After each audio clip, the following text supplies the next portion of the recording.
Oromoonni biyya ala jirtu duula lubbuu Mohammed Deksisoo dandamachuu ammumaan tanaayyuu jalqabsiisuu qaban jechuudhaani waan lubbuu Mohammed Deksisoo irra dhaqqabuu fi maatii isaarratti dhaqqabu hundaafiyyuu mootummaan Abiy Ahmed itti gaafatamaadha jechaa jiru.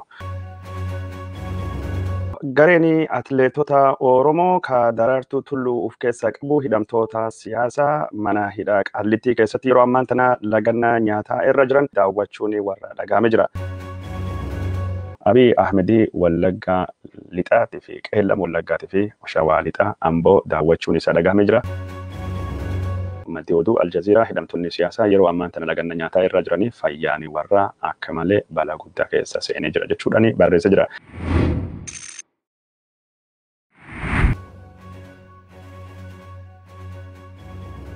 Odeeffannoon biyya Oromiyaa irraa dhufaa jirtu ammallee yaaddessaa akka taate ka mul'achaa jirtu kalee yuunivarsiitii Jimmaa keessatti mormii ka dhageessise barataan Oromoo Mohammed Deksisoo ammaan tanallee qabamee akka jiru ka dhagame jiru. Mohammed Deksisoo bakka kalee eebbii yuunivarsiitii Jimmaa geggeeffamutti mormii dhageessise kanaan hidhamtoonni siyaasaa hagadhiifamanii Jawar Mohammed hagadhiifamuuti Hacaaluu Hundeessaa akka haqa argatu jechuudhaani maayikii weellisaa yookaan ammoo sirbaa sa'aatii sun taphataa ture irraa fuudhuudhaani sagalee isaa dhageessise. Mohammed Deksisoo ka qabame yeroo sanittuu galma san keessa humna tikaa mootummaa Abiy Ahmediitiin yoo ta'e hagamman tana arti buuteen isaa akka hin beekamne kan dubbatamaa jiru. Obboleessi isaa xiqqaanii ka eebba Mohammed irrattu argame Sultaan Deksisootii fi firoottanii Mohammed ka eebba isaanii irrattu argamanii hedduun isaanii qabamanii hidhamuutu dubbatamaa jira. Dr. Hashuu Jamaal Buneetii fi Xaahir Diimaa barataan warri kullachuu barataa fayyaa waggaa afuraffaa kan tahaniitii fi fira Mohammed Deksisoo yoo ta'anii isaanii kulleeni hidhamuun warra dhagahamee jira. Namoonni bira dabalataan sadii yuunivarsiitii Jimmaa irraa kaafirummaa nama kana yookaan Mohammed Deksisoo wajjin qabu jedhamelleen akka hidhame kan dhagame jiru. Mana jireenya Mohammed Deksisoo keessatti miseensonni maatii isaatii fi hiriyoonni ijoolleen ollaa isaanii qabamuutu dubbatamaa jira. Mootummaan Abiy Ahmed falmii barataan tokko sagalee isaa ol fuudhee dhageessisee hidhamtoonni siyaasaa hagadhiifamaniitii Hacaaluu Hundeessaa haqattuu isaa mala akka jedhu miseensota maatii nama kanaatii fi akkasumas firoota isaatii fi nama isaanii walitti dhufeenya qabu jedhu hidhuun isaa mootummaan kun kabaja mirgoota ilmaan namaatii fi akka dantaa waan tokko hin qabne mootummaan kun nama waa balleesse jedhee yaade yookaan karaa irraa goree jedhee yaade tokkollee obsa akka hin qabne nama waa balleesse yookaan ammoo nama dogongore qofa odoo hin taane iyyuu dogongore jedhee yaadu qofa osoo hin taane nama san wajjin walitti dhiyaatu hundayyuu marartii tokko malee gara jabeenya ni dhabamsiisuu fi tarkaanfii irratti fudhachuu fi akka murate ka agarsiisuu jedhamee jira. Hayyoonni miidiyaa hawaasummaatii fi akkasumas miidiyaalee adda addaa irratti dubbatamaa jiran wanni kun bara mootummaa warra Ihaadigiyyuu haala gosa kana keessa akka hin turre akka dubbatamaa jiru. Bara Jawar Mohammed sagalee isaa Ameerikaa taa'ee dhageessisu mootummaa Hayilamaariyaam Dassaalenyiitii fi warra wayyaanee cinqaa turetti maatiin Jawar Mohammed nagayaanii biyya keessa akka jiraachaa turanii akka dubbatamaa jiru. Yeroo ammaan tana namni maqaa Jawar Mohammediitiin walitti dhiyaatu yookaan maatii Jawar Mohammediitiin walitti dhufeenya qabu jedhamee yaadame 73 oli mana hidhaa keessattuu dararamaa jirani. Namoonni hedduun isaanii ka Jawar Mohammediitiin walitti dhufeenya qaban jedhame herregi baankii warra cufamee jira, maallaqni warra saamamee jira, dukaaleen warra cufamee jira, waraqaan hayyamaa daldala warra irraa ugguramee akka inni jiru kadhagamaa jiru. Haali Mohammed Deksisoo dhaqqabee fi akkasumas maatii hidhamtoota ammaan tan irratti mul'achaa jiruu fi warri jechuun yaadanii mootummaa Abiy Ahmed durattu dura dhaabbatanii kabiyyalaa irraa miidiyaa hawaasummaatii fi akkasumas televezyiinota irratti haasawaan hundinuyyuu ajjecha akka tahaa jiru kan mul'achaa jiru kan dararaa fi miidhaa guddaadha. Dhiyoo kanatti mootummaan Abiy Ahmed aktiivistiin warra naannoo Jimmaa Yahyaa Bashir mootummaa Abiy Ahmed yaadan duraa waan dhaabbatee fi obboleessi isaa Gaalib Abbaa Saambii namaa jedhamu akka ijjeefamu irratti murteessee du'uun isaa yookaan ammoo ijjeefamuun isaa kabaasnee turre. Tarkaanfiin Mohammed Deksisootii fi irratti fudhatame seera ala bakki inni jiru nu beeksifamuu qaba. Maatiin isaatii fi deeggartoonni isaa ka Oromoo martinu namni kun balleessaa waan tokko waan hin dalagnee fi hatattamaan gadhiifamuu qaba. Dhaabbileen mirgoota ilmaan namaa namni kun akka hin miidhamnee fi toorcharii wamatu akka irra hin geenne mirkaneeffachuu qaba. Oromoonni biyya ala jirtu duula lubbuu Mohammed Deksisoo dandamachuu ammumaan tanaayyuu jalqabsiisuu qaban jechuudhaani dhaamsi karaa adda addaa darbaa jira. Waan lubbuu Mohammedii Deksisoo irra dhaqqabuu fi maatii sarartuu dhaqqabu hundaafiyyu mootummaan Abiy Ahmedii itti gaafatamaadha jechaa jiru. Gaaffii fi deebii yooyyaa miidiyaa wajjin ka godhe Gammadoo Waariyoo qeerroon Gammadoo Waariyoo bara 2016 daawun wayyaanee dhaadannoo jedhu ka hora arsadii ayyaana irreechaa irratti dhageessise wanni bara suniitii fi bara kana yoo walii biratti ilaalle rakkoon bara kana ka mootummaa maqaa tokko Oromoo dhawatu hammachaa akka jiru dubbatee jira. Ammallee kana walittu qabee gaafa nu miidhamaa turreeyyuu kan nu miidhaa ture warra wayyaanee yookaan ammoo Hewwahaati Hadigii osoo hin taane OPDO lukkee warra wayyaanee tajaajiluu fi dhaabbatteen tahuu dubbatee jira. Yeroo ammaan tana badii Oromiyaa keessatti dhaqqabaa jiru itti gaafataman warra kana jechuun isallee dhagahamee jira. Daawwattoota keenya jaallatamoo fi kabajamoo. Gareen atileetota Oromoo ka Daraartuu Tulluu of keessaa qabu hidhamtoota siyaasaa mana hidhaa Qaallitii keessatti yeroo ammaan tana lagannaa nyaataa irra jiran Jawar Mohammedfaan Baqqalaa Garba Hamza Booranaatii fi Shamsaddin Xahaa bakka isaan itti hidhamanii jiranii mana hidhaa Qaallitii keessatti daawwachuun warra dhagahamee jira. Gareen atileetii Daraartuu Tulluu pirezidaantii Federeeshinii Atileetiksii Itoophiyaatiin hoogganamee hidhamtoonni siyaasaa kunniin lagannaa nyaataa ammaan itti jiranii dhiisanii akka nyaata nyaachuu jalqaban kadhatanillee hidhamtoonni siyaasaa kalagannaa nyaataa irra jiran kunniin haga gaafiin isaanii gaafatanii deebii argattu asi akka lagannaa itti fufan dubbatanii jirani. Warri lagannaa irra jiranii kunniin Oromoon haala ammaan tana salphatee ittiin jiruuni Oromoon jijjiiramaa ittiin fide keessattuu miidhamaa jiruuni qeerroon Oromoo kan jijjiiramaa kanaa fi aarsaa guddaa kaffallee yeroo ammaan tana mana hidhaa guutee mana hidhaa afaan Oromoo tahee jiru kanatti hooggansi dhaabaa falmitoota Oromoo hidhamee caasaleen dhaabbilee falmitoota Oromoo diigamee dhaabbilee warra biraa filannoo fi qophaa'aa jirutti haala gosa kanaa keessattuu mana hidhaa keessattuu lagannaa nyaataa dhiisnee jiraachuu biraa du'uu filannaa jechuudhaani. Atileetii Daraartuu Tulluutii fi leenjisaa atileetiksii Haaj Adeeloofaa garee dabalatee of keessaa qabu akka itti himame kan dhagahamee jiru.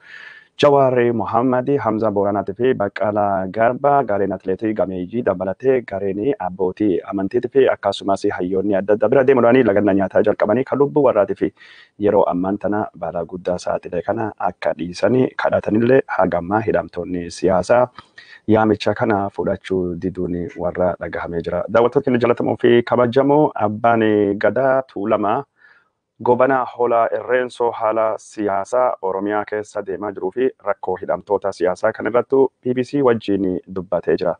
Abbaan gadaa kun akka jedhetti rakkoon Oromiyaa keessa yeroo ammaan tana deemaa jirtu ka hidhamtoonni siyaasaa lagannaa nyaataa godhuuf dirqamanii kun rakkoo odoo furmaata hin argatini bubbuleettu haala ammaan tana Oromiyaa keessa deemaa jiru gaaga'amiinsa kana dhale jechuudhaan BBC'tu himee jira. Naannoo Oromiyaa keessatti yeroo ammaan tana rakkoolee mul'atan kun rakkoo mootummaan uummataan wal mari'achuu dadhabe mootummaa fi falmitoonni wal mari'achuu dadhabe rakkoo waggoota lamaan kana konkolachaa dhuftettu hammaatee yeroo ammaan tana waan Oromiyaa keessattu deemaa jiru kana dhale jechuun isaa dubbatee jira.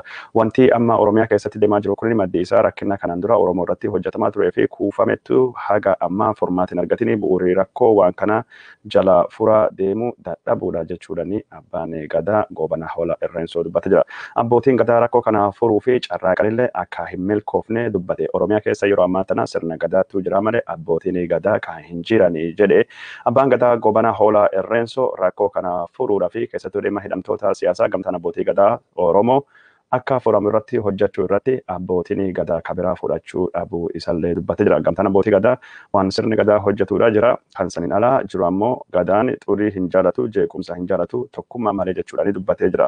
Rakkoo hidhamtoota siyaasaa ka Jawar Mohammedfaan kan ammaan tana lagannaa mana hidhaa keessatti godhaa jiran kana gaafa kitaabni Ali Birraa eebbifamu sana abbootiin gadaa muraasni walgeenyee akkaataa waan kana jidduu seennoo irratti yaada kaasnee mari'anne ciisnee uffata afneetuma kadhannaa jedhee yaada kaaseefin ture yaadni kun fudhatama hin arganne jechuudhaani hidhamtoonni siyaasaa kunneen lagannaa nyaataa akka dhiisanii amansiisuu fi karaa abbootii gadaatiin carraaqin inni godhalleen akka hin taane ka dubbate. Gareeleen abbootii gadaa ka jedhamanii ka ammaan tana jiranii hedduun isaanii warra gara mootummaatti maxxanu tahuutu dubbatama. Oromiyaa keessa abbaa garaatu jira malee abbaan gadaa hin jiru jedhee warri qeeqaa dhiyeessulleen akka jiru kan dhagama jiru. Abbootii gadaa yeroo ammaan tana mootummaattu akka malee maxxantu keessa abbaa gadaa Booranaa akka tahe isa tokko. Abbaan gadaa kun dhiyoo kanatti shanee loluu fi mootummaan qawwee hidhachiisu shaneen diina Boorana jedhee lallabuun isaanii yaadatama. Gabaasa abbaa gadaa Tuulamaa Gobanaa Hoolaa Irreensoo guutuu isaa argachuu barbaadani. BBC afaan Oromoo irraa dubbisu. Abiy Ahmedii Wallaggaa lixaatii fi qeellam Wallaggaatii fi Shawaa lixaa Amboo daawwachuun isaa dhagahamee jira. Har'a qeellam Wallaggaa magaalaa Dambidolloo wayitaa daawwatettu karaa asfaaltii aana Anfilloo Muggii fi Dambidolloo walitti fiduu karaa kiiloomeetirii 50 fi dhakaa bu'uuraa kaa'uun isaa dhagahamee jira. Abiy Ahmed achittuu argamuudhaan haasawallee godhee jira. Achi duubattuu Amboo dhufee haasawa godhee jira. Haasawa Abiy Ahmed ka OBN fi televizyiinii biyya suniitii fi waaltanii qabatanii darbanii keessattuu naannoo Wallaggaa ka dhakaa bu'uuraa qeellame. Ka dhakaa bu'uuraatti ka'e kana Abiy faarsee jira. Naannoon kun naannoo gootota adda addaa oomishte jechuudhaani goota akka Abdiisaa Agaa, gootota akka Hayilee Fidatii fi akkasumas kan akka jechuun Baaroo Tumsaatii fi Guddina Tumsaa naannoo oomishte jedhee faarsee jira. Haa ta'uuti malee Abiy Ahmed gootota Wallaggaa duraanii faarsee gootota Oromoo kan akka Jawar Mohammed Baqqalaa Garbaa dhalata Wallaggaa inni nuyyuu akkasumas kan akka Kolonel Gammachuu Ayyaana mana hidhaattuu hidhee yeroo ammaa tana irra taa'aa jira. Lubbuu warra akka gaaga'amtuu miidhaa guddaa irraan dhaqqabsiisaa akka jiru ka dubbatamaa jiru. Karaa biraatiin ammoo Abiy Ahmed wayita Wallaggaa daawwate kanattu naannoo Wallaggaa kana waanuma adda addaa maqaa dhahuudhaanii faarsee jira. Naannoon Wallaggaa kanattu argamuun gammachuun guddaanii akka itti dhagahame. Naannoon kun naannoo jaalalaati, naannoo misoomaati, jaalala ummati Wallaggaa namaa qabu annamirra dhagahee hin beeku. Keessa jiraadhee waan arge jechuudhaanii dubbachuun isaa dhagahamee jira. Obbo Abiy Ahmed kanaan duratti ummati Wallaggaa arjummaan isaa gaafa namni bishaan gaafatu aanan yookaan itittuu namaa kenna jechuudhaanii dubbachuun isaallee ni yaadatama. Abiy Ahmed kanaan dura immoo gaafa rakkoon Wallaggaa keessatti mudate Wallagga deemee ayyoo ejjeefame Oromiyaan wal nyaatti wal balleessti jedhee rakkoo Oromiyaa keessatti yeroo suni hammaatu deemee furuu akka didee ka dubbatamu. Daawwattoota keenya jaallatamoo fi kabajamoo Abiy Ahmed haasaan isaa haasaa akka malee guddaati kan inni Wallaggaattuu godhe. Haasaa Wallaggaattuu godhe kan keessattuu karaan inni ijaarsisee fi dhakaa bu'uuraa kaa'e kun inni birrii Itoophiyaa biiliyoonii 4.6 akka tahe ka dubbatee jiru. Achiin duubattuu waa'ee jaalala Wallaggaatiin alattuu waa'ee filannollee haasa'ee jira. Abiy Ahmed filannoo fi qophoofne jira. Filannoo qophoofne kana yoo feetan filadha yookaan ammoo paartii feetanii filadha. Amma achi Itoophiyaa keessatti dimokiraasiin dhufee jira. Nama isan filtanii dhuungannee aangoo dabarsinaa fi jedhee qoosaa godhee jira. Yeroo ammaan tana Oromiyaa keessatti wanni filannoo jedhamu tahuu hin danda'u jedhamee jira. Maal jennaan warra filannoo qopheessuu fi deemanii yookaan ammoo qopheessuu fi hirmaachuu fi qopheeffatan hedduma hidhattu naqee dhaabbanni abaa'oo dorgomtoonni kiyya warri ta'uu danda'an hundinuu hidhamee jira. Kanaafuu filannoon godhuu deemnu hin jiru jedhanii dubbatanii jiranii rakkisaadha. Kafaa'oon ammoo waajjirri isaa cufamee jira. Hooggansiisa mana hidhaa jira. Caasaan isaa diigamee jira. Dirreen siyaasaa akka malee dhiphachaa akka jiru ka dhagahamee jiru. Kukkunittuu jira. Daawwattoota keenya jaallatamoo fi kabajamoo Abiy Ahmed qoosaa isaa ka dimokiraasii haasa'uu qoosaa isaa ka uummata faarsuu kan ammallee hin dhiisne kana wanni Wallaggaattuu inni har'a godhaa jira. Wallaggaan biyya jaalalaati, biyya kabajaati, biyya gootaa jechuudhaani yoo dubbatu ummati Wallaggaa waggaa 2 ol komaandii postii isaatiin waraan isaatiin abaa'oo shanii balleessin jedhee irratti bane naftanyoota gammachiisuu fi dubartoota saba akkasittuu naannoo Wallaggaa keessatti butamee dhokate jechuudhaani waraana guddaa Wallaggaa irratti bane ummata Wallaggaa gaaga'ama hama kaanamuuma gaaga'ama siyaasaa keessa galchee naannoo akka qeellama Wallaggaa amma jedhamu kan inni daawwachaa jiru lafa bunaanii badhaatu beegii fi gidaamii fakkeessa abbootiin qabeenya namni Wallaggaa kan qabu hundu baqatee naannoo biraattuu galee jira. Gariin gara Gambeellaa, gariin Benishangul, gariin ammoo naannolee Oromiyaa gara Finfinnee, Gojjam Biranda, Asfaawasanii fi Burraayyuutti baqatanii har'a Wallaggaan abbootii qabeenyatii fi nama barate qofa malee hafee jira. Naannoo kana gaaga'amiinsa guddaa hagas gahuu irratti dhaqqabsiisaa ture. Abiy Ahmed naannoo Wallaggaa gara beela duriitti deebisuu barbaada. Wallaggaan haga bara Abiy Ahmed kan dararame bara Haile Sillaasellee, Minilikillee akkasumas bara Ihaadigillee dararame hin beekamu jedhameeti bifa kanaani akkasittuu dubbatama. Abiy Ahmed mootummaan isaa misooma Wallaggaa keessattuu akka inni fidaa jiru badhaadhina irraa akka fagoo hin jirre naannoo kanattuu dubbatee jira. Karaa jechuun shaampuu dhagamsaa kiiloomeetirii 95 ka tahillee dhakaa bu'uura kaahee jira. Karaa biraatiin ammoo Wallaggaa dhiifama Wallagga Shawaa Lixaatii fi Jimma walitti fiduu fi dhakaa bu'uura kaahuun Abiy Ahmed dhagahame jira. Adoo dhakaa bu'uura kana kaahamu haati tiyya jechuun harmeen tiyya lubbuun jiraattee dhagahamte taate jiraattee beekte taate gammachuusittuu dhagahamu dubbachuu hin danda'u jedhee dubbatee jira. Abiy Ahmed haadhisa baay'ee faarsa, haadhisa baay'ee jaalataa. Akka inni haasasa keessa dubbatu haawwan Oromoo hedduu ammoo boochisaa jira. Ijoollee isaanii irraa fixuun hidhuudhaan, dararuudhaan, gidiraa adda addaa irratti dhaqqabsuudhaan haawwan Oromoo biraatii fi dantaa waan qabu hin fakkaatu. Daawwannaa Abiy Ahmed Wallaggaa, Horroo Guduruu Wallaggaa, Qeellama Wallaggaa fi Shawaa Lixaa keessattuu geggeesse kanattu maqaa tokkoo fi pirezidaantii naannoo Oromiyaa ka jedhamu Shimallis Abdiisaa itti aanaa muummicha ministeera Itoophiyaa Dammaqee Mokonniitii fi Giiftii duree biyya Itoophiyaa ka jedhamte Zinnaashii Taayyaachoo akka argamte maddeen oduu Itoophiyaa ka gabaasaa jiran. Daawwattoota keenya jaallatamoo fi kabajamoo odeeffannoon kenna kaa'isanii biraan gahaa jirru akkuma itti fufnetu jira. Hidhamtoonni siyaasaa haalii warra akka malee yaaddessaa ta'uu dubbanne jira. Dhimmi hidhamtoota siyaasaa kunniin xiyyeeffannaa miidiyaalee addunyaa argachaallee akka jiru kan dubbatamee jiru. Dhaabbati Aljaziiraa jedhamu maddi oduu Aljaziiraa hidhamtoonni siyaasaa yeroo ammaan tana laganna nyaataa irra jiranii fayyaanii warra akka malee balaa guddaa keessa seenee jira jechuudhaan barreessa jira. Aljaziiraan hidhamtoonni siyaasaa kun yeroo ammaan tana nama addaan baafachuu miirii isaanii akka malee miidhamuutu dubbata jira. Nama addaan baafachuu dadhabanii deemuu hin danda'anii laganna nyaataa kanarraa kan ka'e fayyaa warra akka malee akka miidhamee garee mirgoota ilmaan namaatii fi akkasumas maatii hidhamtootaatii fi abokaatoo hidhamtoota kana waabeeffachuu ni gabaasee jira. Hidhama siyaasaa keessaa waan kan keessatti argamu hidhamtoota siyaasaa laganna nyaataa godhaa jiran keessaa tokko Jawar Mohammedii akka ta'e kan dubbate Aljaziiraan.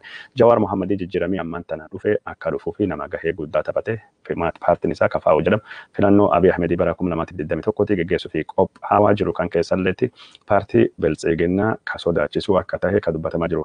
Karoorii paartii KFO kan Jawar Mohammedii Oromiyaa keessatti dhageettii fi jaalatamaa yoo ta'u paartiin Abiy Ahmed kan Biltsiginnaa kan ilaalcha Itoophiyaa dullatti irratti hundaa'ee isa wajjin dorgomee Oromiyaa keessatti mo'achuu waan dandeenyeef falmaa gosa Jawaarii kana dhabamsiisuu fi ajjeechaa Hacaaluu Hundeessaa sababa godhatee warra kana mana hidhaatti naqee jechuudhaani hayyoonni akka Dr. Awwal Qaasim Aloo xiinxalaa Aljaziiraa kanaaf yaada kennanii jiranii.